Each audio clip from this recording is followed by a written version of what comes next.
सफलता तब मिलेगी जब क्या क्या करना होगा। उसमें सबसे पहले कि एक निश्चित लक्ष्य बनाएंगे कि हाँ ये हमारा लक्ष्य है और इस ओर ही हमें बढ़ना है, और वो क्रिस्टल क्लियर होना चाहिए जिससे कि उसे सोचने पर फिर वक्त न जाए। दूसरी बात, धैर्य के साथ प्रयास करेंगे, और अगर धैर्य का दामन छोड़ेंगे तो निश्चित रूप से सफलता दूर होती जाएगी। आप 2 कदम पीछे हटेंगे, वो 4 कदम पीछे हटेगी। इसलिए धैर्य का दामन कभी नहीं छोड़ना है, और कर्म में निरंतरता रखनी है।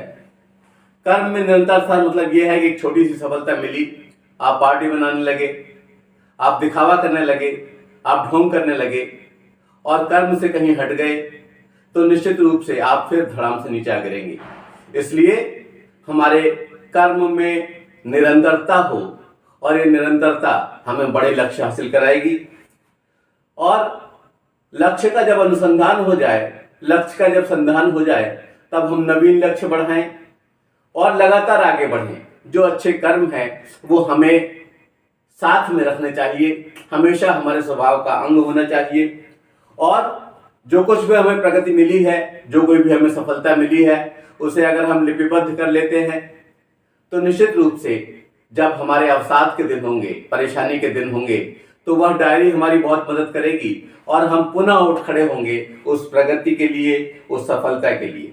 एक और बात कि कभी कभी काम हमें बहुत बड़ा लगता है, तो काम को छोटे छोटे टुकड़ों में बांट लें और उस टुकड़े में बांटकर उसके लिए अलग अलग समय निर्धारित कर दें। निश्चित रूप से आप आराम से कार्य कर पाएंगे और किसी भी तरह की कोई परेशानी, कोई बॉदरेशन आपका पीछा नहीं कर पाएगी।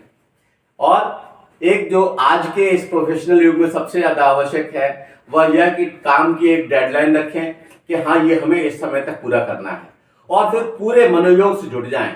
निश्चित रूप से आप सफल होंगे। और एक बात का और भी ध्यान रखें कि अगर हमें लक्ष्य का पुनः निर्धारण करना पड़े तो यह असफलता नहीं है। बदलते हुए समय के साथ हम और अधिक परिपक्व होते हैं, और ऐसी स्थिति में हमारा चिंतन और अधिक परिपक्व होता है। तो अगर हम पुनः लक्ष्य निर्धारण करते हैं तो निश्चित रूप से इससे बिल्कुल भी हताश ना हो, निर्धारण करें और बढ़ें। एक और बात, विद्वानों की संगत व डिस्कशन जरूरी है। ऐसे लोगों का साथ करें जो आपको दिशा निर्देश दे सकें। ऐसे लोगों के साथ न रहें जिससे कि आप पतन के गर्त में चले जाएं। और अंत में यही कहूंगा कि रास्ता किस जगह नहीं होता, रास्ता किस जगह नहीं होता सिर्फ हमको पता नहीं होता।